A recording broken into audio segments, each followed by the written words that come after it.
第一次爬就看到嘉明湖的大景，我心里却想着，这辈子爬这一次就够了。独走过尼泊尔蓝塘圣湖8天7夜，我都没这么崩溃。嘉明湖2天1夜，对我来说应该还蛮简单的吧。但是台湾的山真的太变态了。48小时内要摸黑疯狂爬升再陡降，考验的是肌肉爆发力。这就是为什么台湾的山走起来这么累。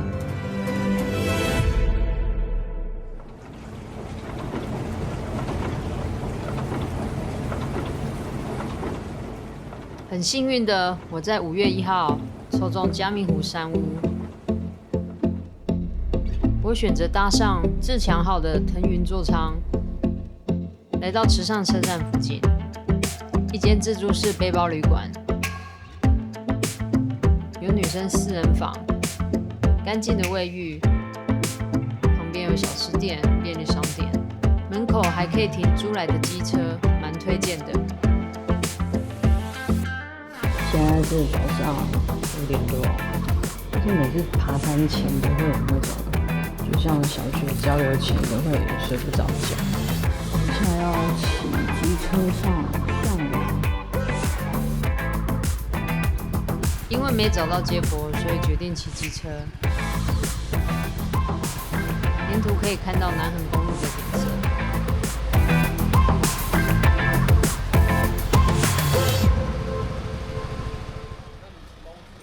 大概90分钟到向阳登山口。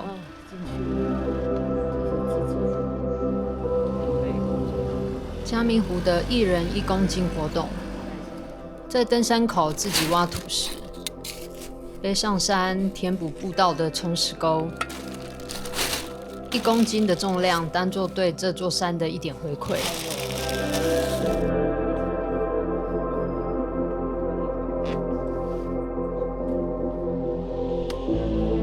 一个人爬山难不难？其实只要准备好这3样，真的不用想太多。离线地图，拜托一定要下载，随时确认自己走在路径上。基本行动量，算好自己的食量，不要带一堆用不到的增加重量。爬山的乐趣之一，幸运遇见台湾地质，保持距离，互相不打扰。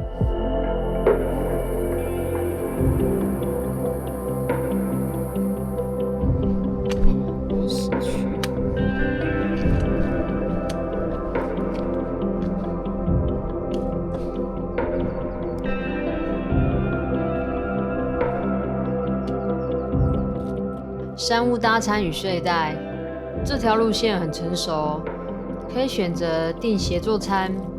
有在意卫生的人，睡袋可以自己背。但我这次直接选轻装，才1个晚上，放过自己吧。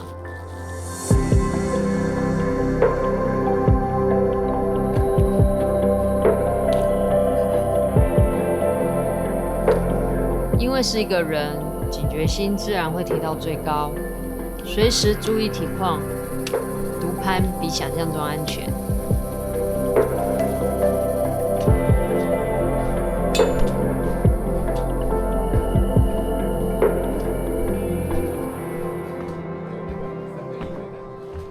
走到向阳山屋大约2个小时半，跟官方时间差不多。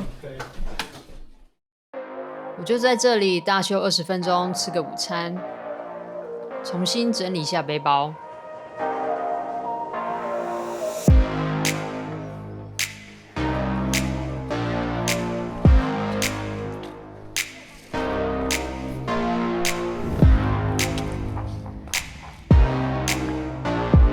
终于到黑水塘了，第一件事卸下那1公斤。谢谢好心山友帮忙摄影。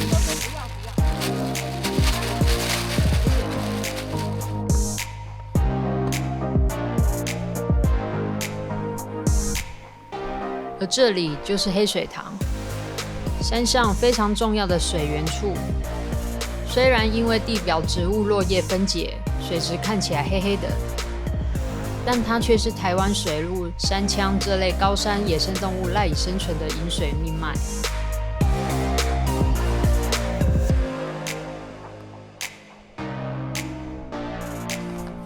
接下来是没完没了的上坡，对我来说真的很耗体力。平常没特别训练，果然还是有差。继续往上，这里刚好有个看不见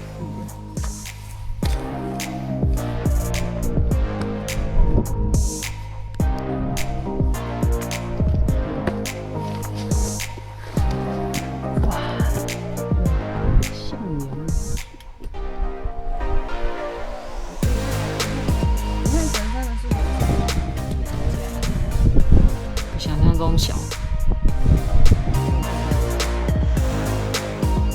向阳山顶花了我1小时来回，结果上去只有一片白墙。好笑的是，才刚走下来，云就散了，视野整个辽阔。山上的天气就是这样变化莫测。虽然累，但嘉明湖是超级热门路线，一路上山友一堆互相打气，真的不用怕孤单。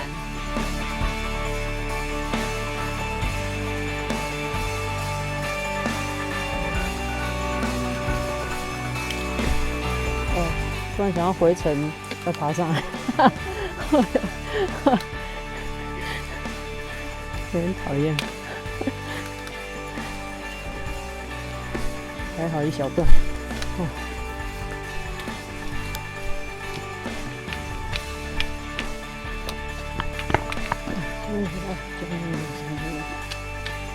Yes， 5点半到，比想象中久。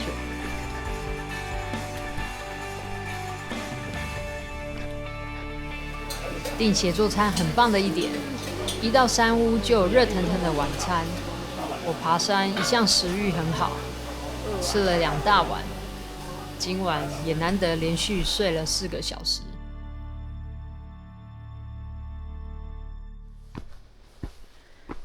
大约3点15分，自己走嘉明湖。本来也是想说要不要找其他山友，但是觉得不好意思，大家时间会不一样，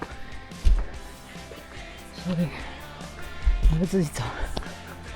天冷，还有山洞，还有山口，看到月亮，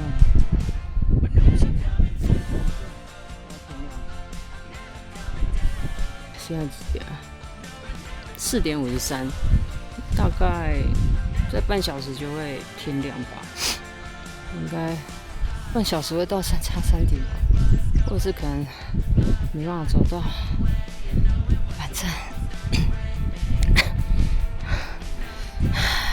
好累，反正就先走上去。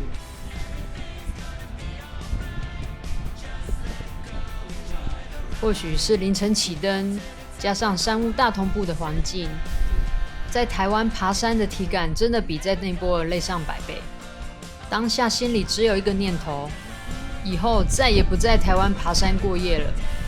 不夸张，台湾的山真的比喜马拉雅山难爬多了。